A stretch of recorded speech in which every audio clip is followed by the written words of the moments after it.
Now you see, today we are dealing with the entirely new unit, that is the biodiversity.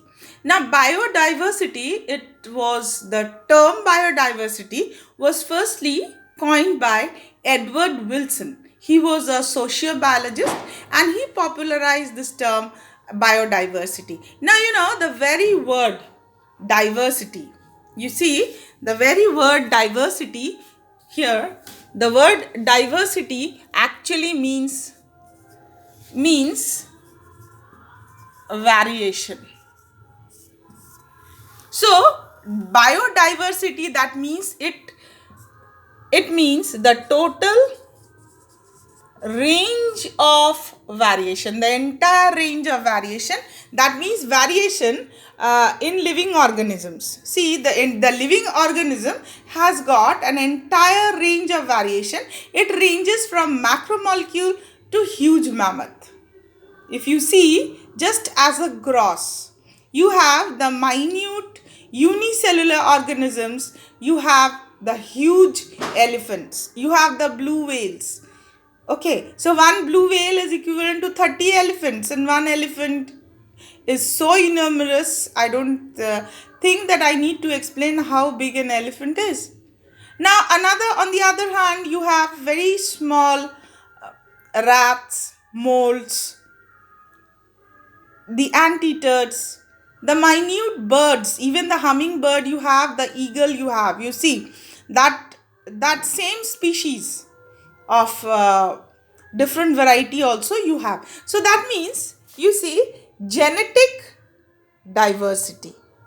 Now what is genetic diversity? If single species, single plant, okay, they show different varieties.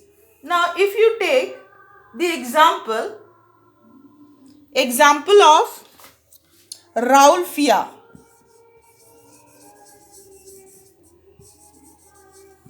Rauwolfia vomitoria. Now this Rauwolfia vomitoria, if you see, is a medicinal plant.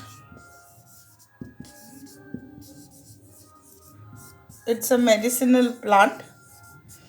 Now this medicinal plant is found in the Himalayas. Now if you see, this same plant growing in the Himalaya shows 50,000.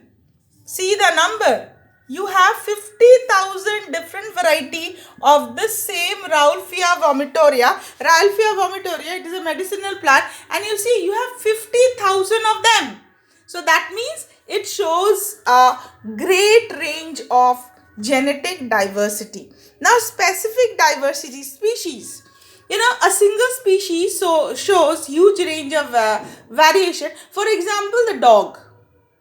Okay, dog belongs to the Canis. Okay, now this specific Canis, you know, have variety. If you see so many dogs, that means that is specific species diversity. Okay, that means this is species diversity. Now the species diversity, as you know, a wide range of species diversity you have. For example, I've see dogs, all dogs belong to the same family, but you have various species in it.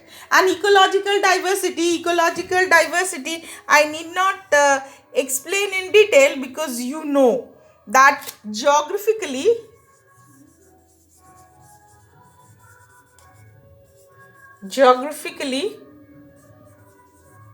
the biome is numerous. For example, you have the rich grasslands, you have the rainforest, you have the mountain vegetation. See, all different kind of species you have it there, isn't it? So this is how the ecological diversity is. Now here you see what we were doing. See, genetic variation, a single species. See, again I hear the same, the Rauwolfia vomitoria. that is growing in the different Himalayan range. Say 50,000 genetically different variations you have. Species, you see different variety of species occupying the same land. For example, here the example is given for the Western Ghat and the Eastern Ghat. You see, you have for example, amphibians. Okay, if you take the amphibian community, the Western Ghat has got a greater variation, ecological variation. I said the alpines, the meadows, the mangrove, the rainforest, the coral reef, the wetland. These are all ecological diversity. So ecological diversity has got, see for example, if you take for example the rainforest. Okay, so organism found in the rainforest may not be equal to that of any other thing. For example, animals, you won't find them in the desert. So biological diversity is also there.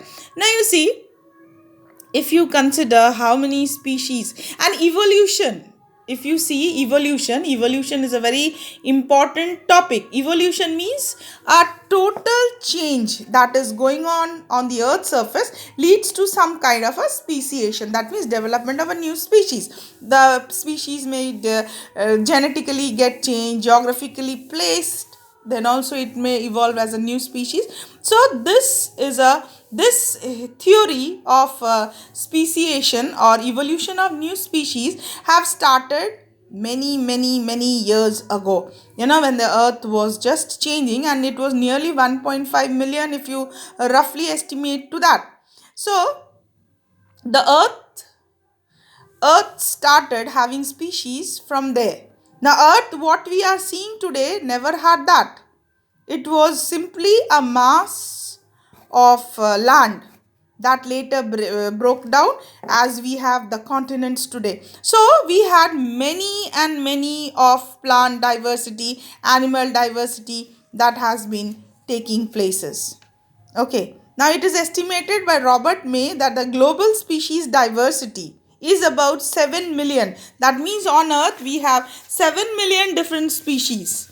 Okay, now let us look to some interesting aspect about the earth's biodiversity based on currently available species inventories.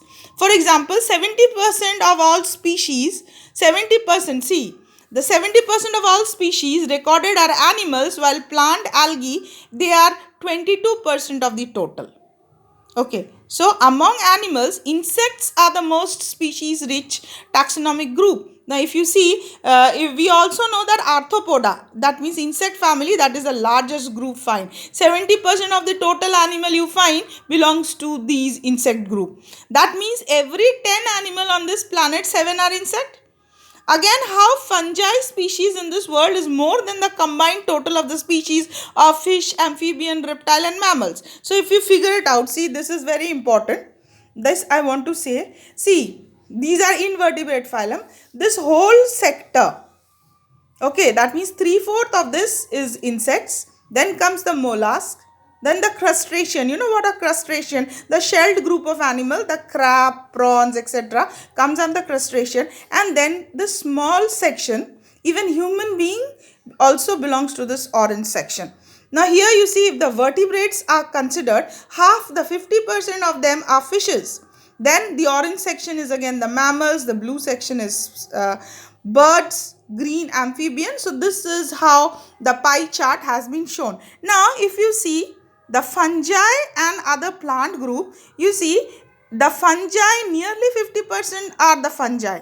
See, mosses, ferns, algae, lichen are so few, and another major section you have the angiosperm. So this diagram, these percentages are very important and you need to know, because this shows the percentage of plants and animals or the pattern of biodiversity on this earth crust. So in the next class, we'll be dealing with patterns of biodiversity. That means how the distribution has been done.